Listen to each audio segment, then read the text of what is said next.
నమస్కారం.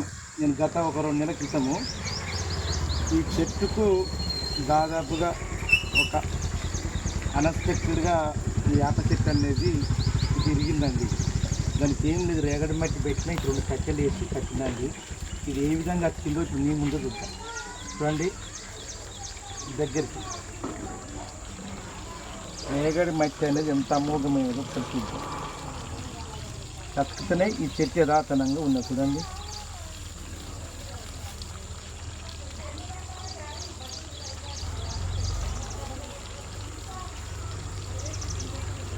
కదా చూడండి,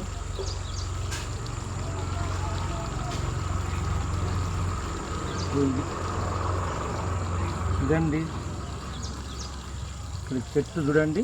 కింద దాని కాండం పోసింది ఏ విధంగా ఉందో చూడండి. ఇక్కడి నుంచి అయినా ఒక వేప చెట్టే కానీ ఏ చెట్టు అయినా కానీ ఖచ్చితంగా చెట్టు దాకా ఎదిగిన వెంటనే ఇలాంటి ఒక రేగడి మట్టి, పుట్టమట్టి లేక ఆవు పిల్ల దగ్గరికి పెట్టి సపోర్టింగ్ అయినా గట్టి ఉంటే ఖచ్చితంగా ఆ చెట్టు అట్నే అట్టుతుంది. మనకు భవిష్యత్ కాలంలో కానీ చెట్టు యథాతనంగా ఉండడానికి అవకాశం ఉంది. దీన్ని అందరూ ఉపయోగించుకోవాలి. అంతేకాకుండా ప్రతి ఒక్కరికి నేను చెప్పేది ఒకటే, అమూల్యమైన శక్తివంతమైన చెట్టు ఏంటంటే వేప చెట్టు, ఇలాంటి రేల చెట్టు, మామిడి చెట్టు, మర్రి చెట్టు, ఏ చెట్టు అయినా కానీ అంటుకట్టడం ద్వారానన్నా ఇప్పుడున్న సంపద ప్రకృతి కానీ ప్రపంచాన్ని కానీ మరి మన భారతదేశంలో భూమి విస్తరణ తక్కువ, జనాభా అనేది ఎక్కువ, 150 కోట్ల జనాభా వరకు చేరుకున్నది. అందులో ప్రాణవాయువు ఆక్సిజన్ అతి ముఖ్యము.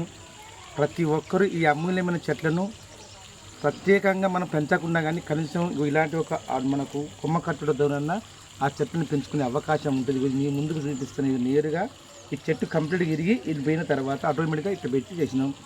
ఈ విధంగా అంటుకట్టడంతో అమూల్యమైన శక్తివంతమైన చెట్లు నేరేడు చెట్టు, అల్లనేరేడు చెట్టు, రావి చెట్టు, జివ్వి చెట్టు, మేడి చెట్టు, మర్రి చెట్టు, ఇలాంటి ఒక అమూల్యమైన శక్తివంతమైన చెట్లు అశోకుని కాలం నుంచే ఎంతో కాలంగా ఈ రోడ్డుకు దారికి ఇరువైపులా పెంచిన కనుకనే మన భారతదేశం అంత సస్యశ్యామలంగా ఉంది. కానీ కేవలం ఒక 40-50 సంవత్సరాల నుంచి చెట్లు నరికిన కనుకనే ఇంత వినాశనానికి దారితీస్తుంది. అలా కాకుండా మంచి మార్గంలోకి ఆశిస్తారని, మంచి మార్గాన్ని చెట్లను పెంచాలని ఆశించుకుని మిమ్మల్ని కోరుకుంటూ ముందు సెలవు తీసుకుంటున్నాను.